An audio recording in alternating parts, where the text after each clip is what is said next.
Assalamualaikum warahmatullahi wabarakatuh. Hai semuanya, kembali lagi dengan saya di channel Wong Kesto, tempatnya orang belajar dan berbagi pengalaman.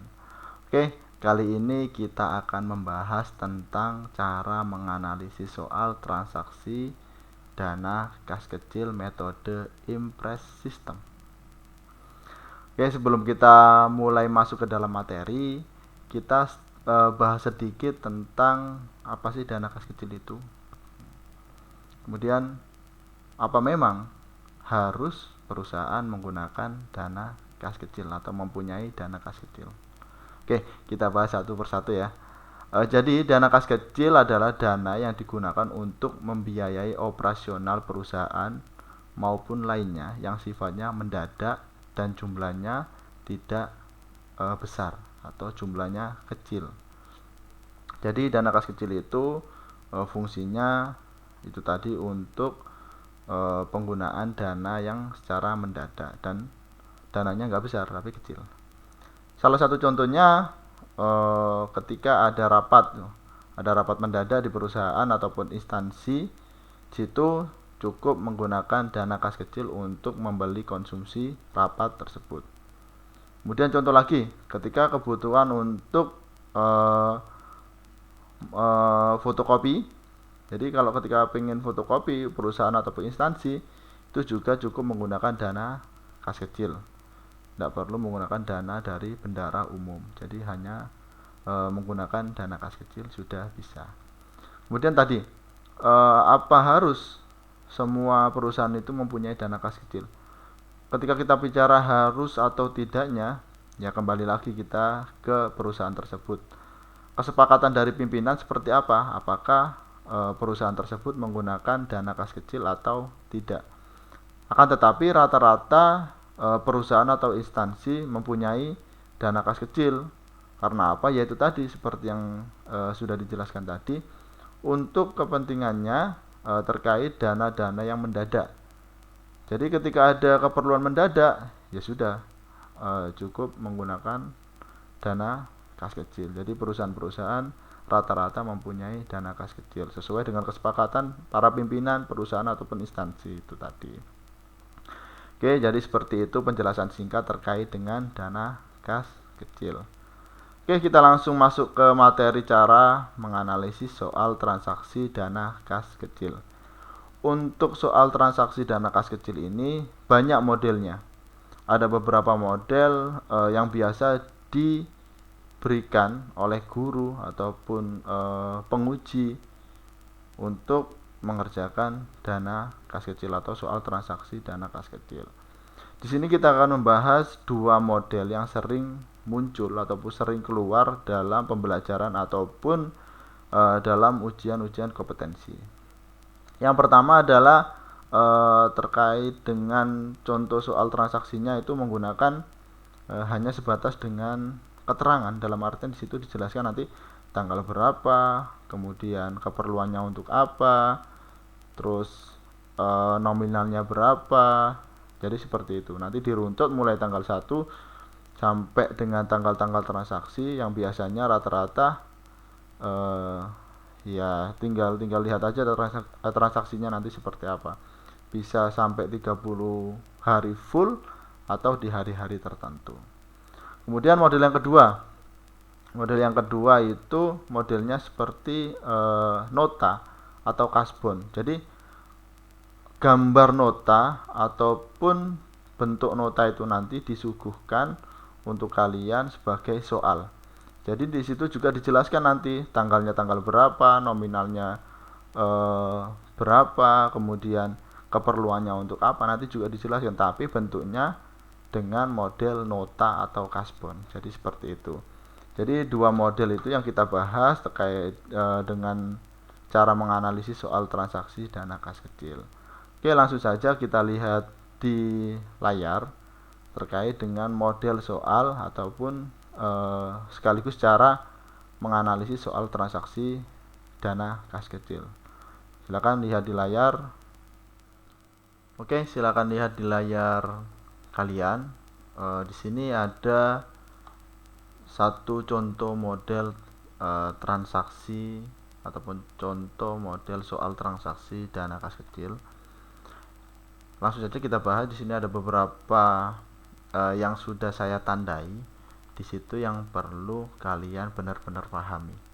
Jadi yang sudah saya tandai kuning ini yang nanti kita bahas secara rinci. Oke, untuk yang pertama yang perlu kalian analisis yaitu untuk penentuan akun. Jadi silakan dilihat, dibaca akunnya itu nomornya berapa, terus keterangannya untuk apa saja. Di sini ada beberapa akun, ada 1121, 1122, 6110 sampai 6150. Itu nanti menyesuaikan. Jadi untuk akun ini tidak paten, tinggal nanti menyesuaikan dengan model catatan mutasinya seperti apa. Untuk keterangannya bisa dilihat di sini di layar kalian, ada perlengkapan kantor, perlengkapan kebersihan, transportasi, promosi, konsumsi, listrik, telepon, PDAM, WiFi, dan lain-lain. Kemudian kita ke bawah, yang perlu kalian teliti di awal yaitu nama perusahaannya. Jangan sampai lupa terkait dengan nama perusahaannya. Di sini nama perusahaannya adalah PT Maju Bersama. Jadi nama perusahaannya jangan sampai ketinggalan. Terus di sini kok ada 12 juta. Nah, 12 juta ini adalah penetapan awal atau penetapan dari perusahaan untuk dana kas kecilnya. Jadi setiap bulannya dana kas kecil ditetapkan sebesar 12 juta oleh perusahaan. Jadi untuk di awal ini silakan kalian baca dengan teliti, kalian pahami isi-isi yang ada di awalan ini. Jadi jangan sampai terkecoh dengan bahasa yang disampaikan oleh soal itu. Kemudian di sini saldo bulan Desember sebesar 10.500.000 rupiah. Untuk bulan Januari kan 12 juta. Oh, bulan Desember 12 Desember tanggal bulan Desember kan ditetapkan 12 juta, kemudian digunakan transaksi, ternyata saldonya masih 10.500.000. 10.500.000. Oke, langsung saja ke bawah. Tanggal 1 Januari pengisian dana kas kecil sebesar 1.500.000. Jadi di bulan Desember uang kalian tinggal 10.500.000. Terus kalian melakukan pengisian kembali atau meminta kembali kepada bendahara sebesar 1.500.000. Jadi uang kalian di bulan Januari itu sudah balik lagi sebesar 12 juta. Jadi kembali lagi 12 juta karena dalam metode impres ini dananya tetap seperti itu. Terus untuk pencatatan yang ada di mutasi, sekali lagi pencatatan yang ada di mutasi itu dua-duanya dicatat antara saldo bulan Desember sama dengan saldo 1 Januari itu, atau pengisian kembali di bulan Januari itu juga dimasukkan ke catatan mutasi. Fungsinya untuk apa? Supaya nanti di akhirnya juga balance. Jadi sama hasilnya itu, ndak kurang. Jadi kalian nanti biar nggak bingung, ini kemana kok masih kurang 10.500.000, padahal untuk dana saldo Desembernya nggak dimasukkan, itu harus dimasukkan. Oke, lanjut lagi. Di tanggal 1 Januari membeli 25 buah perangko di kantor pos, harga satuannya Rp6.000. Jadi untuk tanda add ini, tanda add itu dibaca satuan. Jadi harga per satu perangkonya berapa. Di sini dijelaskan 6.000 untuk satu perangkonya. Jadi 6.000 dikali 25 perangko. Jadi nanti nominalnya silakan dimasukkan ke dalam mutasi di bagian kredit. Itu nanti dimasukkan. Kemudian akunnya di sini 25 buah perangko di kantor pos. Di sini masuk ke akun perlengkapan kantor. Karena perangko itu salah satu perlengkapan kantor. Jadi nanti akunnya pakai 1121, silakan dimasukkan ke dalam catatan mutasi. Kemudian selanjutnya tanggal 3 Januari membayar kerangka bunga ucapan selamat untuk karyawan yang menikah kepada Puspa Floris sebesar Rp500.000. Membayar karangan bunga. Di sini kembali lagi ke akun. Ada nggak akun yang menjelaskan di sini terkait dengan untuk memberikan ucapan selamat kepada karyawan? Jika tidak ada, langsung saja kalian pakai 6150, yaitu lain-lain. Jadi cara menganalisisnya seperti itu. Selama di dalam tabel akun itu tidak ada, kalian langsung saja masukkan ke akun lain-lain. Kalau di sini menunjukkan nomornya 6150. Itu untuk lain-lain. Jadi untuk membayar kerangka bunga ucapan selamat untuk karyawan menikah itu masuk ke lain-lain. Selanjutnya tanggal 7 Januari membayar iklan di harian Tempo sebesar 750.000. Membayar iklan. Nah, silakan diingat-ingat lagi, membayar iklan. Jadi iklan kan promosi. Dilihat di dalam akunnya ada nggak akun promosi. Kalau ada akun promosi, silakan nanti dimasukkan ke akun promosi. Kalau di sini 6120 itu akun promosi. Jadi iklan itu termasuk promosi. Terus ada lagi di sini, silakan lihat di nomor 7, tanggal 15 Januari membayar pencetakan dan jilid profil perusahaan di cemerlang offset. Jadi untuk profil perusahaan kan fungsinya untuk mempromosikan perusahaan. Jadi nanti masuk ke promosi juga seperti itu. Terus tanggal 14 Januari membeli BBM Pertamax di SPBU Sagan untuk kendaraan kantor 30 liter. Harga satuannya 9.300. Silakan nanti dikalikan 9.300 dikalikan 30, jumlahnya berapa nanti langsung dimasukkan ke dalam catatan mutasinya. Untuk akunnya membeli BBM itu termasuk ke dalam transportasi. Jadi bukan hanya tiket perjalanan kereta, kemudian taksi, terus pesawat ataupun travel, bukan hanya itu untuk yang masuk ke dalam akun transportasi, tapi juga pembelian BBM itu juga masuk ke dalam transportasi. Terus ini tanggal 8 lupa saya nggak blok, itu ada beberapa rincian pembelanjaan atau pembelian. Silakan nanti dijumlah satu persatu. Ampat 70 gram ini harga satuannya 30.000, beli 4 rem. Jadi 4 dikali 30.000 nanti hasilnya berapa. Terus yang F4 sama pulpen itu jumlahnya nanti ditambahkan, dikalikan, baru jika sudah ketemu baru ditambahkan terus dimasukkan ke dalam catatan mutasinya. Jadi yang dimasukkan ke dalam catatan mutasi itu bukan satu-satu, tapi secara keseluruhan perlengkapan kantor tanggal 16 Januari seperti itu. Terus ini masih ada yang bingung, biasanya untuk pembayaran servis AC di Gebyar Elektronik sebesar 350. Jadi untuk pembayaran servis itu masuk ke dalam kalau di sini nggak ada, seumpamanya di sini tidak ada, langsung saja masuk ke dalam lain-lain. Tapi jika di dalam akun ini disebutkan, silakan nanti dimasukkan ke akun tersebut. Jadi untuk servis, reparasi, spare part itu masuk ke dalam akun yang nanti ditentukan ada apa tidak. Jadi sama, servis terus reparasi itu sama dengan satu akun. Jadi cuma pembedaan penyebutan saja. Oke, di sini kadang masih ada yang bingung. Ada di tanggal 25 Januari di poin 13 itu membayar sewa stand pameran kepada Maesa Production sebesar Rp800.000.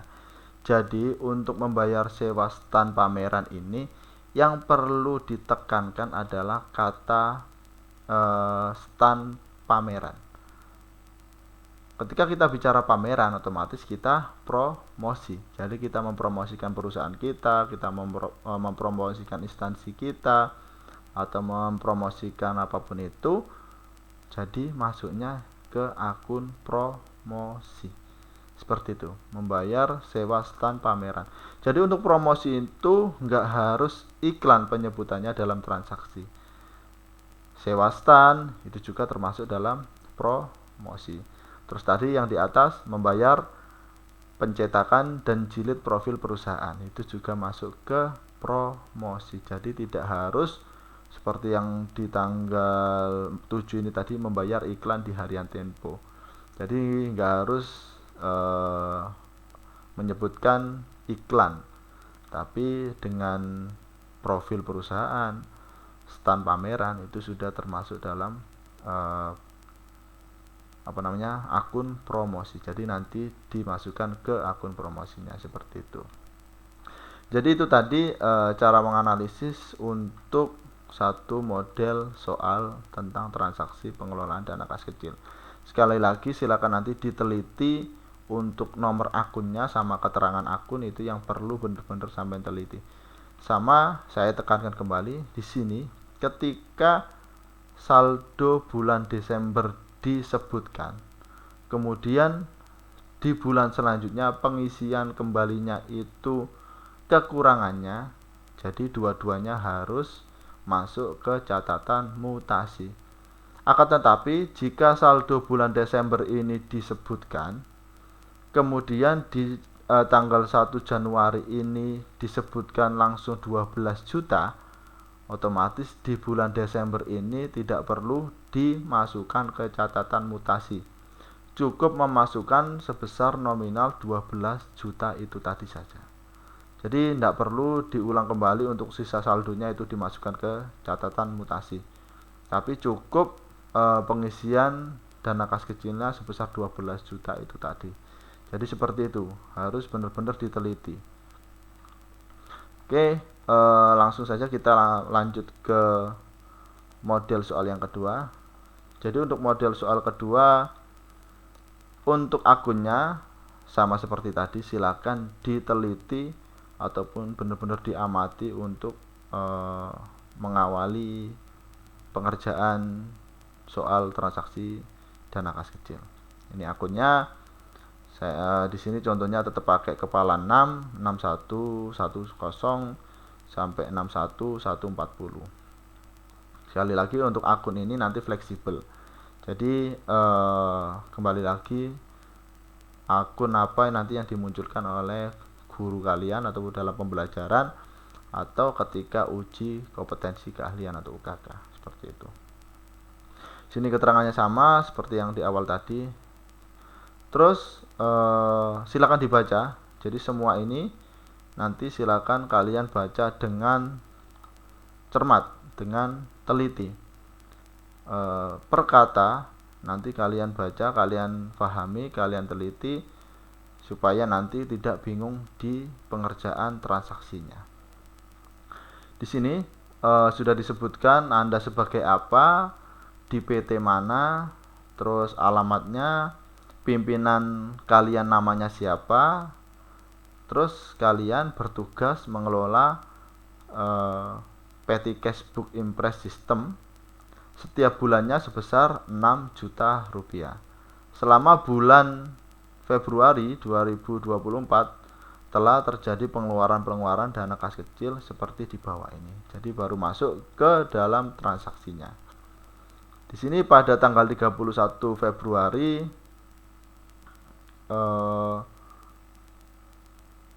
ini Januari.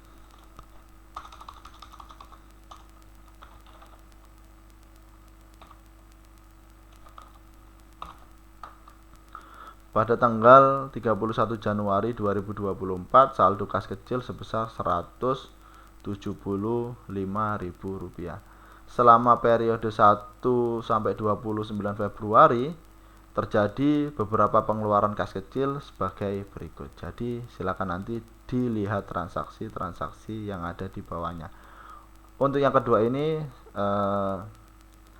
sesuai yang sudah saya sebutkan tadi, ada dua model. Yang tadi pertama tentang keterangan, yang kedua ini bentuknya nota atau kasbon. Oke, untuk pertama silakan dibaca dan dicermati gambar bukti penarikan tunai. Jadi bukti penarikan tunai ini sebagai pemasukan ataupun pengisian kembali. Kalian itu ngambil uang untuk keperluan dana kas kecil. Di sini disebutkan 6 juta rupiah, sama dengan di awal tadi.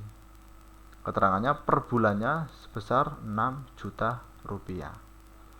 Nah, seperti yang sudah saya jelaskan di awal tadi di model yang pertama, ketika saldo di sini disebutkan, kemudian di sini nariknya sebesar 6 juta atau full sebesar 6 juta itu tadi, otomatis dalam pencatatan dana kas kecilnya itu nggak perlu dicatat untuk yang bagian saldo ini.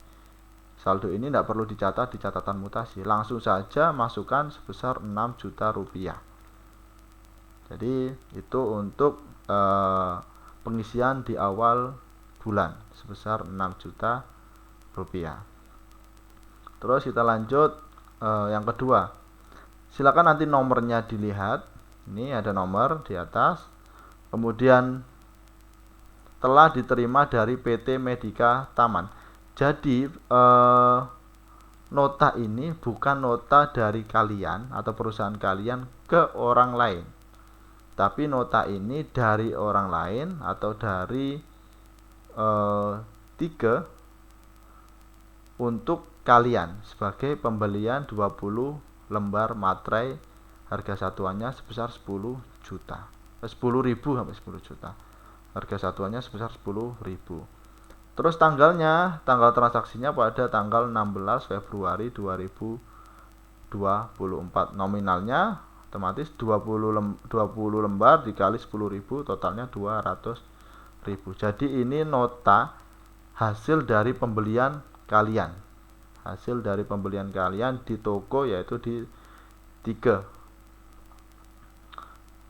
Terus yang kedua, nomor ini sama kayak yang di atas. Di sini nama perusahaannya Nur Cahaya untuk pembelian tiket pesawat. Jadi masuk ke akun transportasi. Kalau ini tadi pembelian 20 lembar materai seharga 10.000, persatuannya masuk ke dalam peralatan kantor. Jadi itu. Sekali lagi, untuk nota yang disuguhkan itu dalam pengeluaran bukan dari kalian atau perusahaan kalian ke perusahaan lain, tapi dari perusahaan eksternal ke perusahaan kalian. Seperti itu. Ini untuk pembelian transportasi. Terus ada lagi model nota seperti ini. Ini untuk pembelian konsumsi di sini ya. Nah, ada nasi box jumlahnya 10, harganya per satunya 30.000, totalnya 300.000. Jadi silakan nanti dicermati untuk tanggalnya, berarti tanggal 2 Februari. Terus nomornya nomor 012. Habis itu jumlah keseluruhannya 300.000. Ini ada lagi contoh satu nota kontan. Jadi nanti dibaca perinciannya, pembeliannya untuk apa. Di sini untuk keperluan kantor karena pembeli kertas HVS. Ada 2 macam kertas, ada F4 sama A4. Sama-sama beli 10 rem, harganya untuk F4 45.000. Tinggal nanti dikalikan 10 kali 45, totalnya 450, dan 10 kali 30 ketemu 300, tinggal dijumlahkan 750.000. Jadi sama untuk notanya ataupun voucher petty cash-nya. Jadi seperti itu. Kalian yang perlu difahami yaitu di sini ada nomor, kemudian tanggal, jumlahnya, kemudian untuk keperluannya apa. Jadi di sini biaya transportasi taksi. Jadi masuk ke akun transportasi. Kalau di sini membayar langganan internet. Jadi langganan internet ya sudah di akun yang ditentukan apakah ada untuk pembayaran langganan internet. Jika nggak ada langganan internet, wifi juga sama saja. Jadi penyebutannya nggak harus wifi, tergantung nanti di dalam transaksinya seperti apa. Langganan internet ya masuk ke dalam wifi.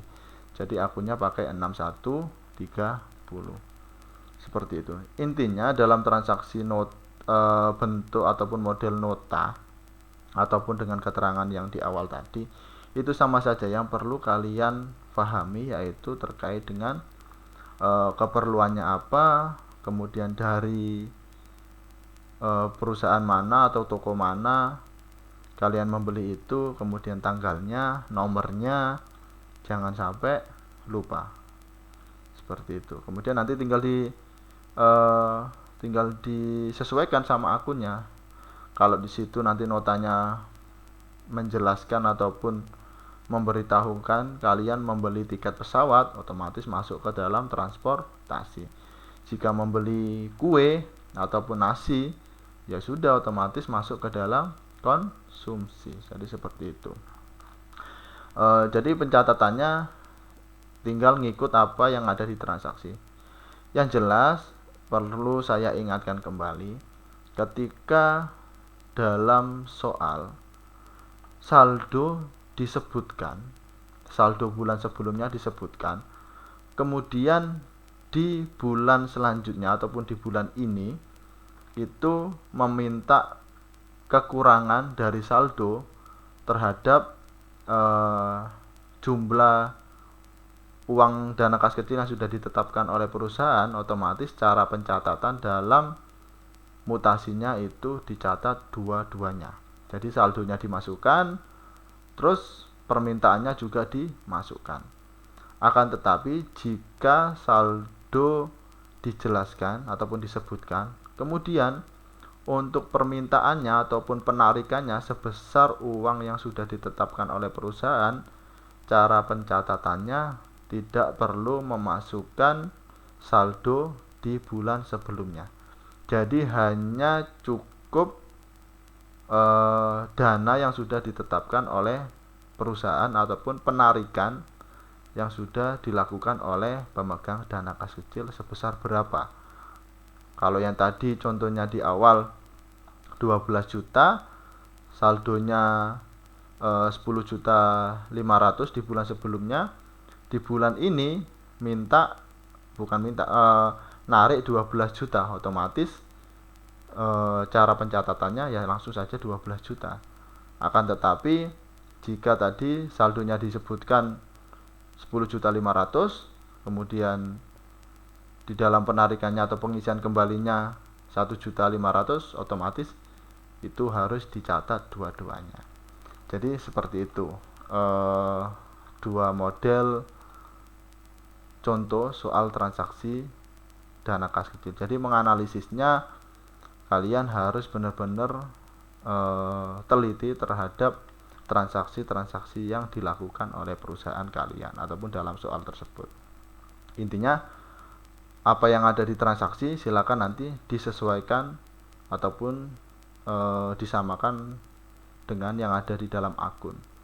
Akun itu hanya menjelaskan sebatas umum, untuk perinciannya nanti di dalam transaksi tersebut, entah itu bentuknya nota ataupun keterangan. Kalau nota ya seperti yang model kedua ini tadi, atau yang pertama keterangan ya sesuai dengan yang sebelumnya itu tadi. Jadi seperti itu cara menganalisis soal transaksi dana kas kecil.